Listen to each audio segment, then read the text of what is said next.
રાજુલા મુકામે મુસ્લિમ બિરાદરો દ્વારા ઈદ મિલાદુદ્દીનની ભવ્ય ઉજવણી શાનો શૌકત સાથે કરવામાં આવેલી હતી, જેમાં મુસ્લિમ બિરાદરોએ ઉત્સાહપૂર્વક ભાગ લીધેલો હતો।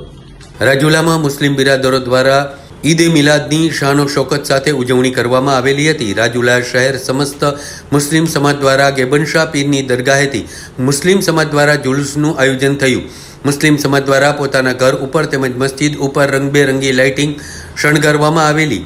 સવારના 9 કલાકે જુલુસ શરૂ થયેલું, જેમાં નાના બાળકો, વડીલો અને મહિલાઓ પણ મોટી સંખ્યામાં જોડાયેલા હતા। શહેરના વિવિધ સ્થળો પર શરબત, ખાણીપીણીના સ્ટોલ, ઠંડા પાણી સહિત વિવિધ અલગ અલગ સ્ટોલ્સ ઊભા કરવામાં આવેલા હતા।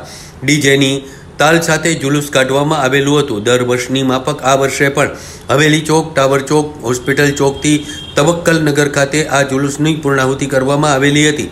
જુલુસમાં હિન્દુ ભાઈઓ, મુસ્લિમ બિરાદરો એકબીજાની સાથે એકતાનો સંદેશ આપતા નીકળેલા હતા। રાજુલામાં દરેક તહેવાર હિન્દુ મુસ્લિમ સમાજના લોકો સાથે રહી અને ઉજવી છે। મુસ્લિમ બિરાદરોએ ઈદની મુબારકબાદી પાઠવેલી હતી। રોજ ઈદ મિલાદુન નબી અલ ઇસ્લામના આ પ્રોગ્રામ નિમિત્તે રાજુલાની અંદર એક ભવ્ય આયોજન કરવામાં આવ્યું અને જુલુસ કાઢવામાં આવ્યું। આ જુલુસની અંદર રાજુલામાં ક્યારેય એવું લાગ્યું નથી કે કોણ હિન્દુ કોણ મુસ્લિમ, કારણ કે આ જુલુસ ગણપતિજીના પંડાલ પાસેથી 2 વખત પસાર થયું। ત્યાં પણ હિન્દુ ભાઈઓએ એક માનવતાની મિસાલ પૂરી પાડી છે।